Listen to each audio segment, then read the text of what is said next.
Francisco Chronicle's cover this morning simply reads, best ever. Last night, the Warriors crushed the Grizzlies for win number 73 on the season, surpassing the 72 victories by the Bulls in the 95-96 season. And apparently, we have an oracle at the desk. No, it's not me. I know I got the Super Bowl Peyton thing right. It was actually Skip this time, who tweeted this. Someone at this desk stalked his Twitter and remembered this tweet. If stars stay healthy, Warriors go 73-9. Here's Steve Kerr after last night's win. It's a great way to finish off what was an amazing regular season. I just told our guys I'd never in a million years would have guessed that record would ever be broken. I thought it was like DiMaggio's hit streak, really. And I was wrong, but I will say the same thing now that I said 20 years ago. I don't think this will ever be broken. Somebody's got to go 74-8. I don't see it, and I hope our fans aren't expecting that next year. So I told you, Skip tweeted, if the stars stay healthy, the Warriors go 73-9. Yeah, he tweeted that in November.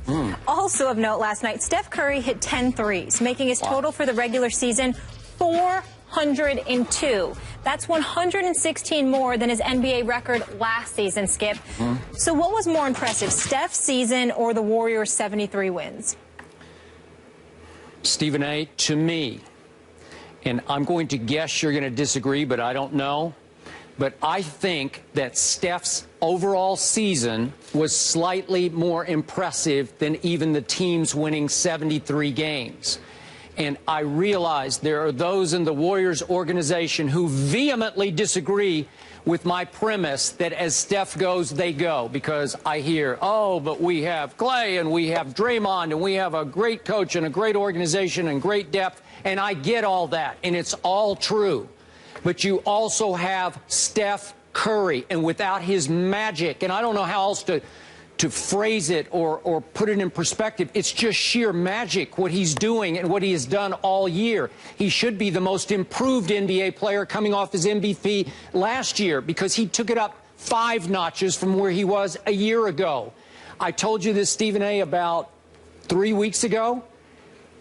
I think Steph Curry just played the greatest single season we have ever seen any NBA player have. You can give me Michael's greatest season or Magic's or Wilt's or Oscar's. Throw them all out there. I'll put this one up against it.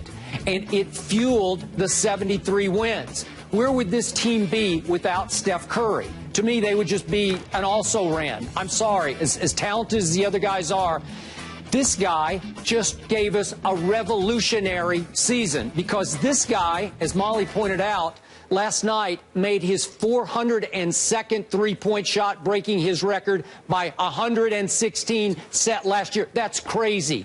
He made 45% of his threes, and we all know he's taken them from out near half court. He was just a tick below J.J. Redick, who led the league in three-point percentage. And then let's go to, he led the league in scoring at 30.1 while shooting 50% from the field. That's unheard of. It's impossible. Steph Curry led the league in free throw percentage at 91%. Steph Curry led the league in steals at 2.1 per game. Led the league in steals.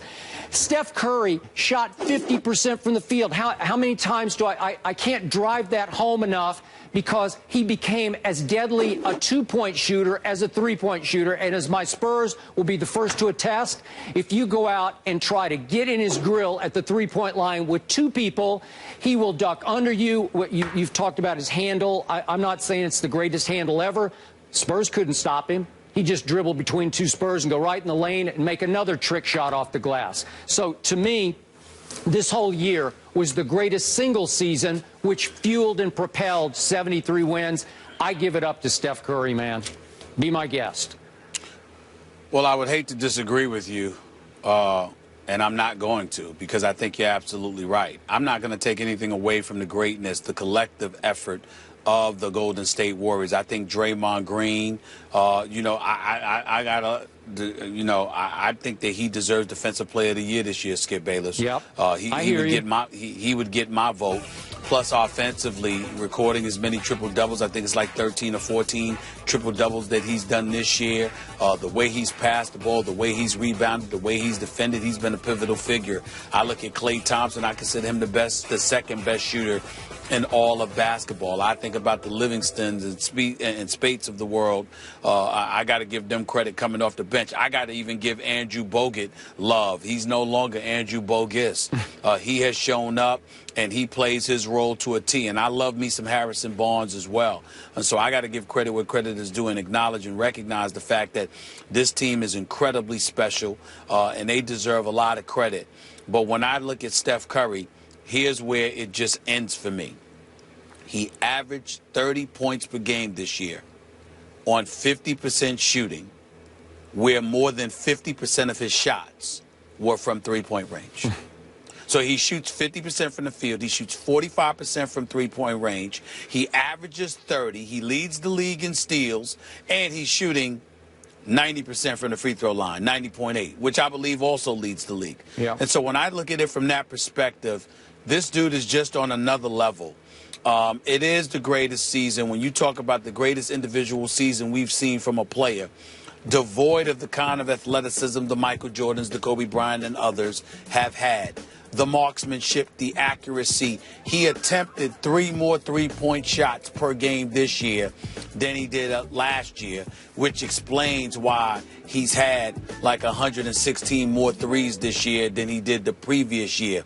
But it doesn't negate nor take away from the fact that this dude is a marksman extraordinaire, the greatest shooter that I have ever seen in NBA history. I don't care what anybody says. I got nothing but respect for the Reggie Millers and the Ray Allens of the world, back to the days of the Ricky Pierces of the world, the Larry Birds of the world, even downtown Freddie Brown in the 70s, for crying out loud. I don't care what you want to pick. Steph Curry is the greatest shooter I have ever seen. And when you look at the level of marksmanship that he has exercised this year, it's nothing short of phenomenal. And there is no way on earth that the Golden State Warriors could be what they are without him. Without him, their wins per season with the talent that they have is in the 40%, not even percentile, but in that range. Yep. 40 some odd victories. Yep. It ain't in the 50s, it ain't in the 60s, and it damn sure ain't in the 70s. That is because of Steph Curry's greatness, no doubt about it. Is it fair to say that Steph Curry has turned the NBA range three-point shot into a mid-range jumper by his new standards? He's that good, but there are some people that shoot better the further they are away from the basket. And the more you let them come inside, particularly when you contest in traffic in the mid-range level, they might struggle a little bit more than they are launching from long range. So that is a possibility, because that does happen to shooters from time to time. But nothing takes away from the greatness of this dude's shooting ability, and this is why he's so problematic. The one thing about him, Skip, you cannot game plan for him, because you can't get as physical as you used to because the game doesn't allow it, and you can't stop this dude from pulling up just a few feet past half court. Literally, whatever defensive schemes you have, you're guarding the three-point line and in. With Steph Curry, you have to take your defense and literally move it about 5 to 9 to 10 feet up just to defend him.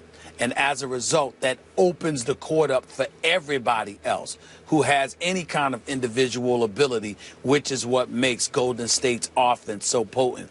As gifted as Klay Thompson is as a shooter, the fact is that he gets his shots via set offense, and he's running around and he gets open, or he can play with his back to the basket and post up smaller guards, but he's basically spotting up and launching away. Steph Curry literally gets past half court, and he is an automatic threat because of his ball handling skills and his ability to shoot the ball off the dribble, which makes you extend your defense, which makes your defense more vulnerable and makes everybody around you that much more potent, because most teams They can't. They don't defend like that, and they can't defend like that against. And they don't have to defend like that against any other team. They have to do it against this team because of Steph Curry. Yeah. So I agree with you. So, even though once upon a time I argued that I would take Steph Curry in that draft over Blake Griffin, not in my wildest dreams did I ever believe that this willowy 6'3" kid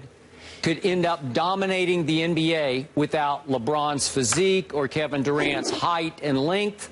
He's just a 6'3" point guard. And he did this to the NBA.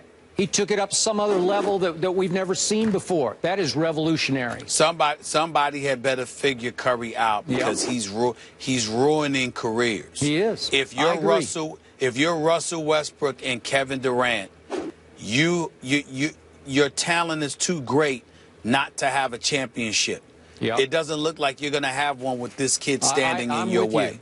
If you're LeBron, I'm with you. All the talk that we've said, you got it. Look, LeBron still has years left. But what are you going to do if you're running into this kid? Somebody has to figure out how to stop this kid. Yep. Otherwise, he is going to ruin careers. That is correct. LeBron James, you have been dethroned and you have been challenged.